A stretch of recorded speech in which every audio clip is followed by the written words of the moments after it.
You got me? Yes. You got all of me? Alright. Oh god. Now I'm really. You can move it around if you have to. It's perfect. Alright.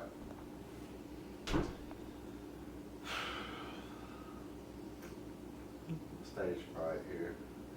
Can't be giggling and shit. Don't be looking at me all funny. Watch the screen. Alright? Okay. Hey y'all, Ian here, fancyfountain.com. I'll show y'all a little do-it-yourself how-to project. If you're bored around the house. Today we're gonna make some wine. First, before we go any further, I need to get this started. You need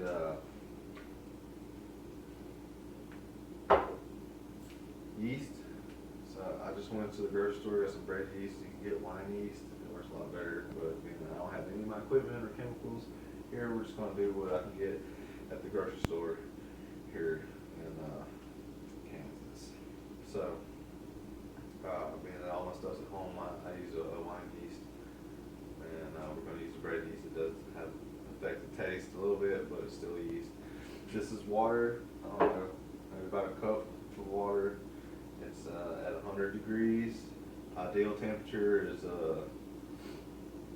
98 to 105 degrees. Anything over 105 generally will scald your yeast and kill it, which we don't want our yeast dead. So just add 1 spoonful sugar to this warm water.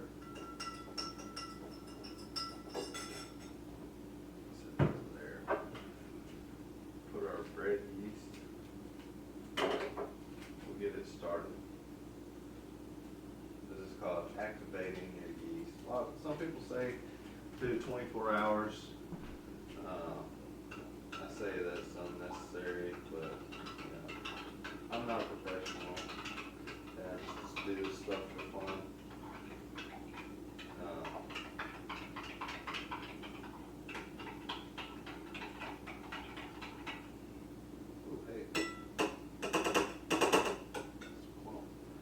In there.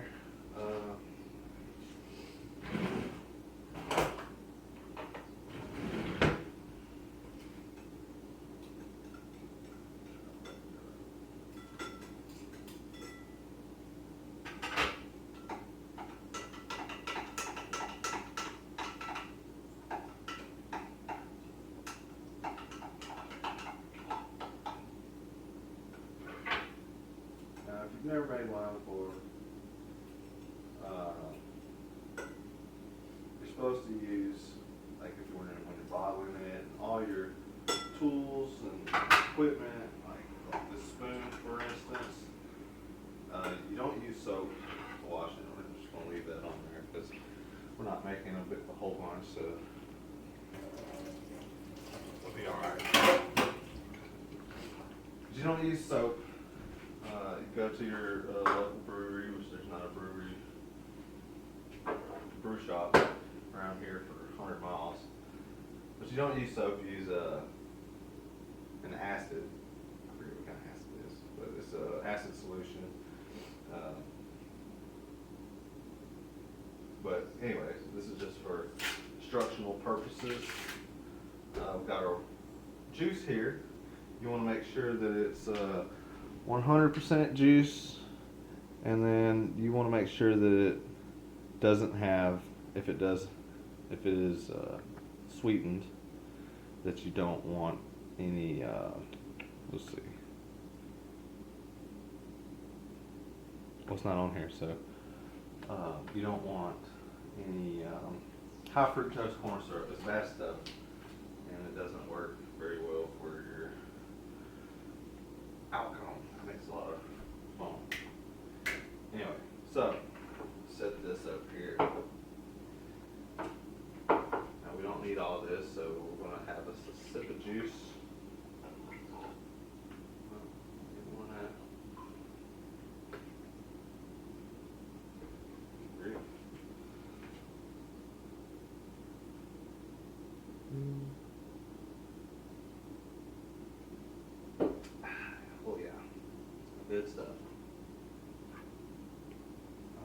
That's about right. Okay. So, to make this, all you need is half a gallon of juice, which you don't even use the whole half gallon. When I first started making wine, a buddy of mine went to the Salvation Army and bought a wine kit from the 70s, never been opened. So I ended up having to go to a brew shop because the yeast that was in it was, not going to work. But it came with a recipe. It was a 2-gallon kit, but you only used a gallon and a half of juice. So this is pretty much that recipe. 2 cups of sugar.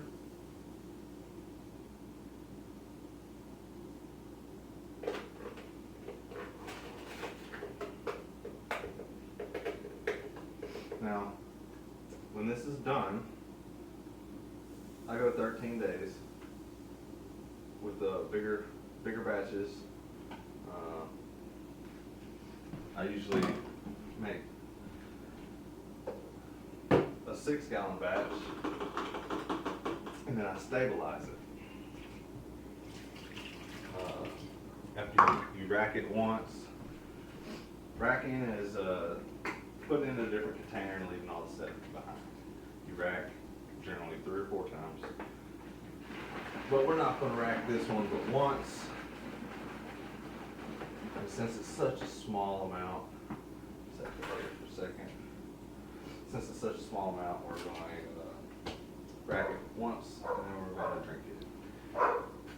And we're going to rack it once and back sweeten it. The reason why I was mentioning stabilizing it is because there's still going to be activated yeast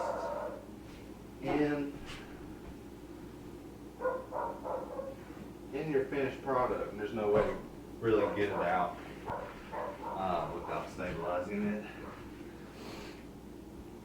And since we don't have a stabilizer,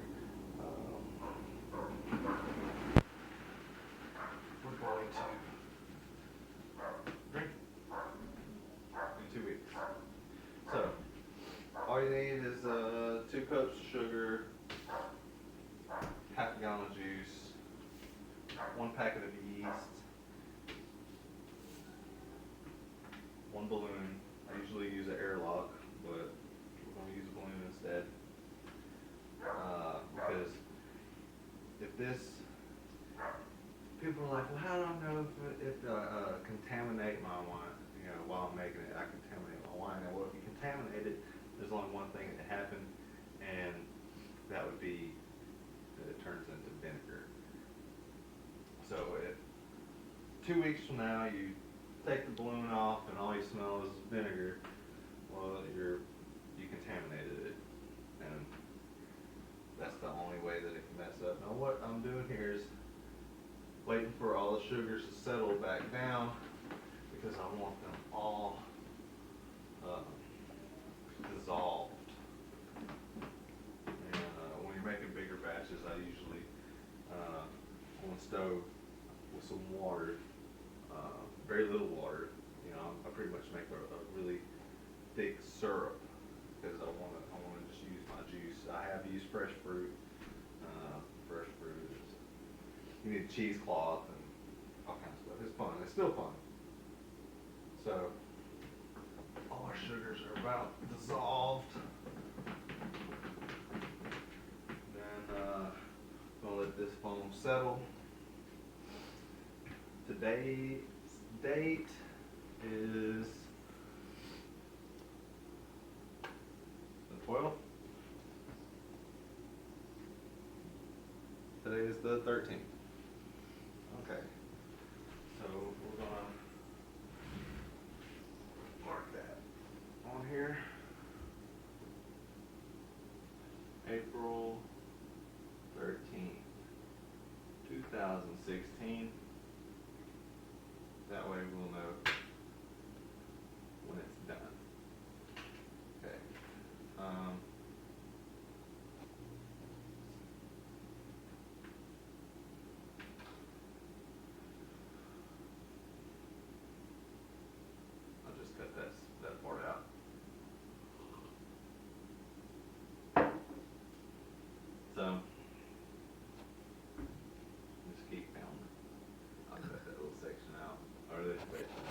You can edit it? Yeah. Okay, good.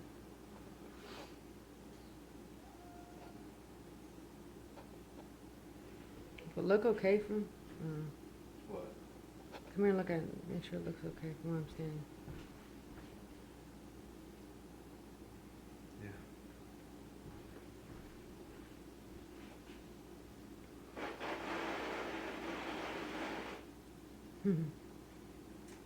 Ooh, that's really sweet. I thought that was really sweet. You need all the foam out of there? You're trying to get all the foam out? Oh. Hold on.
Okay.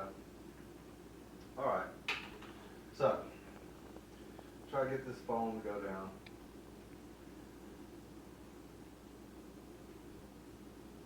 Now, your yeast, as it activates, it'll foam out the top, and you're really just supposed to cover this with a piece of cellophane. Because, like I said, if it comes in contact with oxygen, that's what the balloon is for. I use an airlock, but as it comes in contact with oxygen, it oxidizes and it turns into vinegar. So what we want to do is keep it from being contaminated by oxygen. But this video is for instructional purposes, and it's already starting to make a little bit of foam, but it will rise and foam all the way out the top.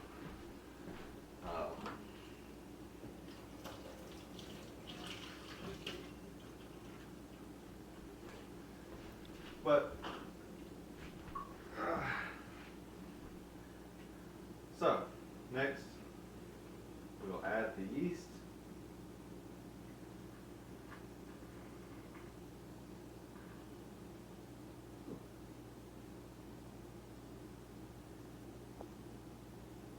Now this was enough yeast to make 5 gallons or 6 gallons. So since we're not able to get all of it in there because of the foam, I'm not going to stress out about it. The only thing that could happen is, it's not going to, but the only thing that could happen is there'd still be residual sugars left, which you usually would check with the hydrometer. In 2 weeks from now, if I were at home and I had all my tools and chemicals, in 2 weeks from now, I'd check this with a hydrometer, check the gravity. Ideally, it's what I would have done with the juice. I'd check the gravity of the juice, and it would have told me how much sugar I need to add. And with a little bit of math, I would have known the precise amount of sugars I needed to add to reach 18% alcohol content, which I do 18% alcohol content because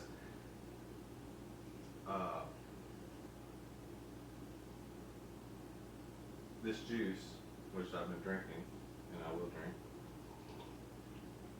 2 weeks from now, I'll go get some more juice, and I'll fill it all the way back up to the top.